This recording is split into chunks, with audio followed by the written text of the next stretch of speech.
ನಮಸ್ಕಾರ. ಚಕ್ರವ್ಯೂಹ ಕಾರ್ಯಕ್ರಮಕ್ಕೆ ಸ್ವಾಗತ. ನಾನು ಸೌಮ್ಯ. ನೀವು ಇಲ್ಲಿ ತನಕ ಟಿವಿ ವಿಕ್ರಮನ ಸಬ್ಸ್ಕ್ರೈಬ್ ಮಾಡದೇ ಇದ್ರೆ ಈಗಲೇ ಸಬ್ಸ್ಕ್ರೈಬ್ ಮಾಡಿ, ಬೆಲ್ ಬಟನ್ ಕ್ಲಿಕ್ ಮಾಡಿ. ಹೇ ಪ್ರಭು, ಹೇ ಹರಿರಾಮ ಕೃಷ್ಣ ಜಗನ್ನಾಥ ಪ್ರೇಮಾನಂದ, ಏ ಕ್ಯಾ ಹುವಾ? ದೇಶದಲ್ಲಿ ಏನಾಗ್ತಾ ಇದೆ? ಮೋದಿಜಿ ಏನ್ ಮಾಡ್ತಾ ಇದ್ದಾರೆ? ಒಬ್ರಲ್ಲ ಇಬ್ರಲ್ಲ 5 ಸಿಎಂ ಜೈಲಿಗೆ ಹೋಗೋದಕ್ಕೆ ಕ್ಯೂ ಅಲ್ಲಿದ್ದಾರೆ.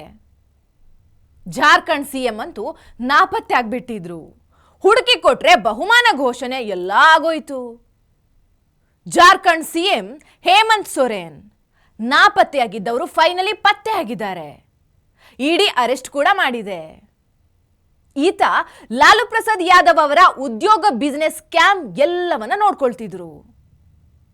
IAS ಲಾಭಿಯನ್ನ ನಿಭಾಯಿಸ್ತಾ ಇದ್ರು. ಈಗ ಅವರನ್ನ ಇಡಿ ಹಿಡ್ಕೊಂಡಿದೆ. ಹೇಮಂತ್ ಸೊರೇನ್ಗೆ ಇಡಿ ತನ್ನನ್ನು ಅರೆಸ್ಟ್ ಮಾಡತ್ತೆ ಅನ್ನೋ ಸುಳಿವು ಸಿಗ್ತಾ ಇದ್ದಂತೆ ಮೊದಲೇ ಎಸ್ಕೇಪ್ ಆಗಿ ತಲೆ ಮರೆಸ್ಕೊಂಡಿದ್ರು.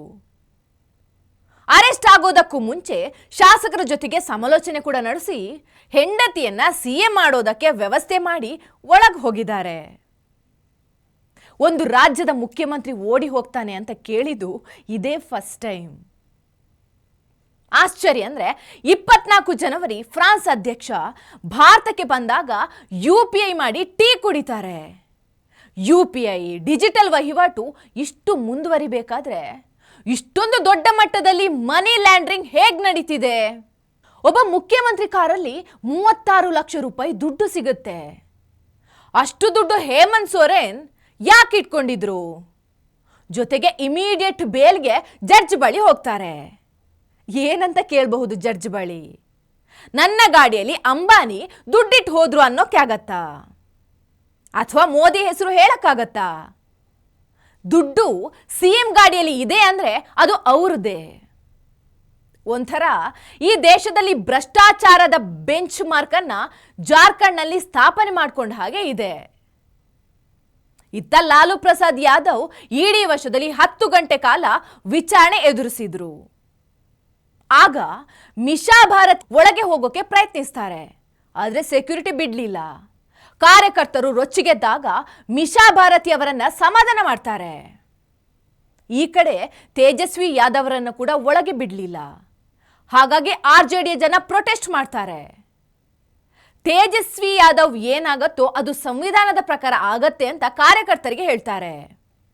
ತುಂಬಾ ಮೆಚೂರ್ಡ್ ಆಗಿ ಮಾತಾಡ್ತಾರೆ. ರಾಹುಲ್ ಗಾಂಧಿಗಿಂತ ಅಖಿಲೇಶ್ ಯಾದವ್ಗಿಂತ ಮೆಚೂರ್ಡ್ ಅನಿಸ್ತು. ಲಾಲು ಹಾಗೂ ತೇಜಸ್ವಿ ಯಾದವ್ಗೆ ಜಮೀನನ್ನ ಮಾರಿದ್ರ ಬಗ್ಗೆ, ಹಣದ ವರ್ಗಾವಣೆ ಬಗ್ಗೆ ಎನ್ಕ್ವೈರಿ ನಡೀತಿದೆ. ತೇಜಸ್ವಿ ಅದನ್ನ ಒಪ್ಕೊಂಡಿದ್ದಾನೆ ಕೂಡ. ಆದ್ರೆ ಅದರ ಹಣ ಹೇಗೆ ನಿಮ್ಮ ಅಕೌಂಟ್ಗೆ ಟ್ರಾನ್ಸ್ಫರ್ ಆಯಿತು ಅಂದಾಗ ಅಲ್ಲಿ 3 ಹೆಸರು ಬಂತು: ರಾಬ್ರಿ ದೇವಿ, ಮಿಶಾ ಭಾರತಿ ಹಾಗೂ ಹೇಮಾ ಯಾದವ್. ಅಷ್ಟು ಮಂದಿ ಕೂಡ ಫ್ಯಾಮಿಲಿ ಅವರೇ. ವಿಚಾರಣೆ ಎಲ್ಲ ಮುಗಿದ ಮೇಲೆ ಇದೊಂದು ಪೊಲಿಟಿಕಲ್ ಟ್ಯಾಕಲ್ ಅಂತ ಹೇಳ್ತಾರೆ. ನರೇಂದ್ರ ಮೋದಿ ಅವರು ಅವರನ್ನು ಕ್ಷಮಿಸಲೇಬಾರದು. 2014ರಲ್ಲಿ ಪ್ರಾಮಿಸ್ ಮಾಡಿದ್ರು ಯಾವ ಭ್ರಷ್ಟಾಚಾರಿಗಳನ್ನ ಕೂಡ ಬಿಡಲ್ಲ ಅಂತ. ಆದ್ರೆ ಈ ಲಾಲು ಫ್ಯಾಮಿಲಿ ವಂಶ ಪಾರಂಪರ್ಯವಾಗಿ ಭ್ರಷ್ಟಾಚಾರ ಮಾಡ್ಕೊಂಡೇ ಬಂದಿದ್ದಾರೆ. ದಿಲ್ಲಿಯಲ್ಲಿ ಸಿಕ್ಕಿದ ಅಷ್ಟು ಹಣ ಎಲ್ಲಿಂದ ಬಂತು? ಆರ್ಮಿ ಹೆಸರಲ್ಲಿ ಜಮೀನು ಮಿಶಾ ಭಾರತಿ ಗಂಡನ ಹೆಸರಿಗೆ ಹೇಗೆ ಹೋಯಿತು? ಇದು ಪಕ್ಕಾ ಸ್ಕ್ಯಾಮ್. ಲಾಲು ಪ್ರಸಾದ್ ಯಾದವ್ಗೆ ಬೇಲ್ ಸಿಗೋದೇ ಡೌಟ್. ಈಗ ರಾಬ್ರಿ ದೇವಿಯನ್ನ ಕರೆಯೋ ಎಲ್ಲ ಚಾನ್ಸ್ ಕೂಡ ಇದೆ. ಅಲ್ಲಿಗೆ ಬಿಹಾರದಲ್ಲಿ ಒಂದೇ ಫ್ಯಾಮಿಲಿಯ 2 CM ಜೈಲಿಗೆ ಹೋದಾಗೆ ಆಗತ್ತೆ. ಇನ್ನು ದೆಹಲಿ CM ಕೇಜ್ರಿವಾಲ್ ಓಡೋಗೋದಕ್ಕೆ ತಯಾರಿ ಮಾಡ್ತಾ ಇದ್ದಾರೆ. ಎಕ್ಸರ್ಸೈಸ್ ಎಲ್ಲ ಜೋರಾಗಿ ನಡೆಸ್ತಿದ್ದಾರೆ. ಅವರದೇ ಪಕ್ಷದ ಸಂಜಯ್ ಸಿಂಗ್ ಕೇಜ್ರಿವಾಲ್ ಸ್ಕ್ಯಾಮ್ ರಹಸ್ಯ ಬಾಯ್ ಬಿಡೋ ಚಾನ್ಸಸ್ ಇದೆ. ಕೇಜ್ರಿವಾಲ್ ತಾನು ಸೇಫ್ ಆಗೋದಕ್ಕೆ ಪಕ್ಷದ ಯಾರನ್ನು ಬೇಕಾದ್ರೂ ಜೈಲಿಗೆ ಕಳಿಸಿ ಬಲಿಪಶು ಮಾಡ್ತಾರೆ. ಇನ್ನು ಪಶ್ಚಿಮ ಬಂಗಾಳ, ಅಲ್ಲಿಯೂ 3-4 ಮಂದಿ ಪಶ್ಚಿಮ ಬಂಗಾಳವನ್ನ ಅಪ್ಪನ ಆಸ್ತಿ ಅನ್ಕೊಂಡಿದ್ದಾರೆ.